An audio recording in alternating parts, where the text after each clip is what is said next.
بسيح الزبدة اتحرقت، اعمل ايه؟ سؤال بيجيلي كتير، لو انا بسيح الزبدة بتاعتي عشان الكحك واتحرقت مني.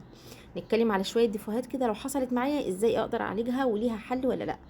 اول حاجة، لو انا بسيح زبدة طبيعي، اي نوع زبدة، زبدة فلاحي، بقري، جاموسي، زبدة نيوزيلندي، اي نوع زبدة، نسيتها على النار واتحرقت تماما، ارميها؟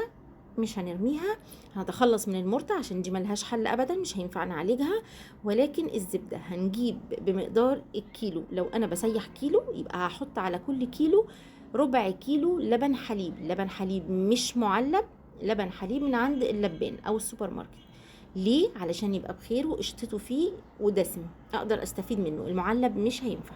فاجيب لبن حليب لكل كيلو سمنه ربع كيلو لبن حليب. بس كده لا، واحط كمان معاه، خليكي سخيه كده، معلقتين كبار من القشطه او الكريمه اللباني الطبيعي مش المعلب. انا محتاجه ارجع السمنه تبقى بخيرها. فمعلقتين كبار مع مع ربع كيلو لبن حليب لكل كيلو سمنه، احطهم على نار هاديه بعد ما اصفي السمنه من المرته واتخلص منها. بقيت عندي السمنه سودة على نار هاديه، هحط الاضافات اللي قلتلكوا عليها وابدا اقلب باستمرار على نار هاديه جدا. هتاخد معايا قد ايه؟ حوالي نص ساعه، ساعه الا ربع لكل كيلو، على نار هاديه. بعد ما تعدي النص ساعه، ساعه الا ربع، هتلاقي السمنه عملت مرته من اول وجديد بسبب القشطه واللبن اللي ضفناه، والسمنه رجعت لونها كهرمان زي ما كانت وما خسرتش اي حاجه خالص. طيب قعدت خزنت السمنه بتاعتي من السنه للسنه، وجيت اطلعها للكحك لقيتها خززت او زنخت، طعمها ما بقاش حلو، هرميها؟ مش هنرميها. هنعمل ايه؟ هنحط على كل 2 كيلو من السمنة علبة زبادي كبيرة، او الكيلو عليه علبة صغيرة 110 جرام. علبة زبادي، علبة زبادي. هحط علبة الزبادي واحطها على نار هادية وافضل اقلب باستمرار. بعد ما تدوب معايا علبة الزبادي، هجيب بقى رغيف عيش بايت ناشف بلدي، يكون افضل من الفينو. لو فينو تمام، بس البلدي افضل. رغيف عيش او نص رغيف، واحطه مع السمنه، واحط معاه نص بطاطسايه. البطاطس والعيش بيمتصوا كل الروائح اللي غير مرغوب فيها اللي هتبقى موجوده في السمنه، واسيبها على نار هاديه لمده ساعه. ولما العيش يتحمص اشيله واحط قطعه تانية غيره. بعد ما اخلص وتهدى تماما اصفيها بمصفى ضيقه، وهترجع زي ما كانت ولا كأنها مخززة ولا أي حاجة. بس من فضلك خزنيها في التلاجة، خصوصا لما تبقى الدنيا حر.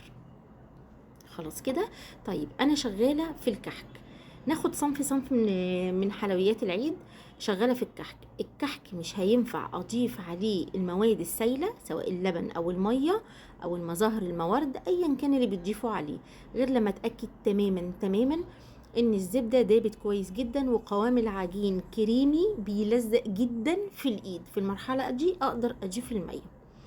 طيب لو انا استعجلت وضفت المية وكان لسه هو عايز سوائل، ايه اللي هيحصل؟ لا يمكن هضيف سمنة على القوام طالما حطيت عليه المية بتاعته. امال هعمل ايه؟ هجيب ربع كيلو دقيق عليه 8 كيلو من السمنة او الزبدة، يعني 250 جرام من الدقيق عليهم 125 جرام من الزبدة، وهضربهم كويس خالص كأني بعمل الكحك لحد ما اوصل للقوام الكريمي اللي بيلزق في الايد التمام، واقوم قلباه على العجين بتاعي، هيمتص الميه الزياده اللي دخلت في العجين، وتكملي العجين بتاعك بمنتهى السهوله. والافضل طبعا من كل ده ان احنا نخلي بالنا ونضيف الحاجه في ميعادها. طيب نخش بقى على الغريبه. اسهل طريقه للغريبه ان اضيف كل المكونات على بعضها لحد ما تبقى قوام كريمي بيلزق في الايد، وابدا انزلها بالقمع. عايزه اسيبها في التلاجة نص ساعه واكورها بايدي، مفيش اي مشكله. النار هاديه، وتاخد 10 دقايق 12 دقيقة بالكتير في الفرن على نار هادية جدا. ولما تطلع استحالة احركها من مكانها قبل 5 ساعات على الاقل، عشان ما تبصمش في الايد وتفضل متماسكة وحلوة. طيب نخش بقى على البسكوت. انا عملت البسكوت بتاعي، بعد ما عملته حطيت كمية الدقيق للأسف كلها، وانا دايما بقول ما نزودش الدقيق مرة واحدة.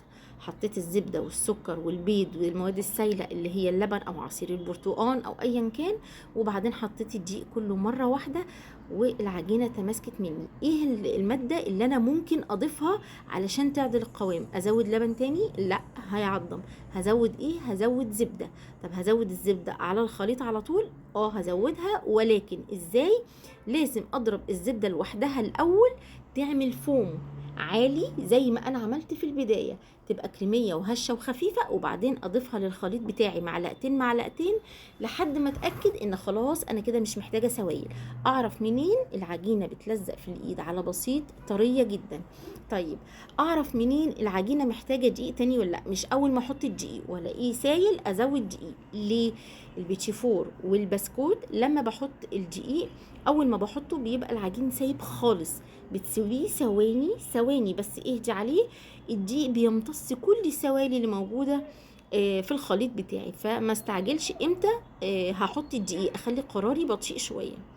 تمام.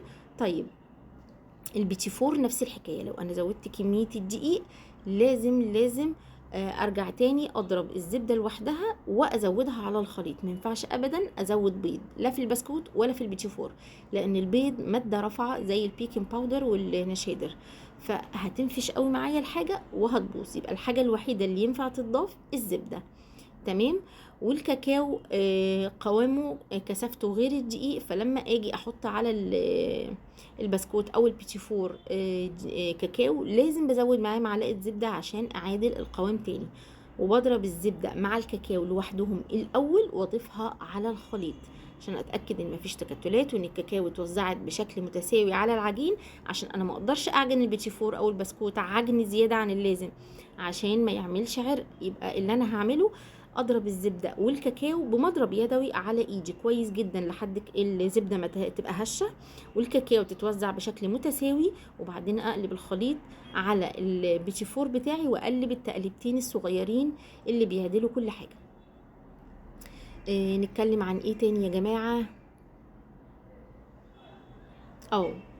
بالنسبه للسابلي، البيتي فور، البسكوت النشادر او بسكوت الزبده، الحاجات دي لا يمكن لا يمكن لا يمكن اعجنها واسيبها شويه عشان انا رايحه افطر بعد الفطار او الفرن مش فاضي هشيلهم لما الفرن يفضى. لا، انت عجنتي تشكلي على طول.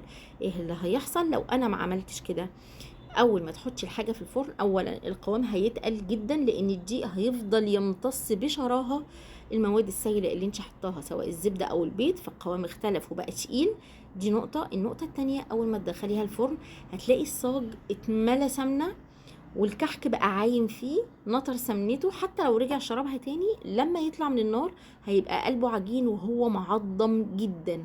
دي النتيجه اللي احنا هناخدها وملهاش اي حل لو احنا استنينا على السابليه والبيتي فور والبسكوت النشادر او الزبده. عجنتي تشتغلي على طول، ولو انت عامله كميه كبيره ما شاء الله تشكلي اللي هيخش الفرن. تمام. طيب عندنا ايه تاني ممكن نتكلم فيه؟ الحاجات اللي ممكن تبات لتاني يوم ما عندهاش اي مشكله. عجين ما استواش، الكحك والغريبه ممكن يتحطوا في التلاجة، وممكن نغطيهم ونشيلهم لتاني يوم، وممكن نشكلهم ونسيبهم في السجاد لتاني يوم، مش هيحصل اي حاجه ابدا ابدا. فلو ده ترتيبك بقى وانت شغاله، شوفي ايه اللي تقدري تشتغلي فيه على طول وايه اللي لازم تريحيه عشان ما تخسريش حاجه. ان شاء الله ما فيش خساره ولا حاجه، وكل سنه وانتم طيبين وعيد سعيد عليكم كلكم.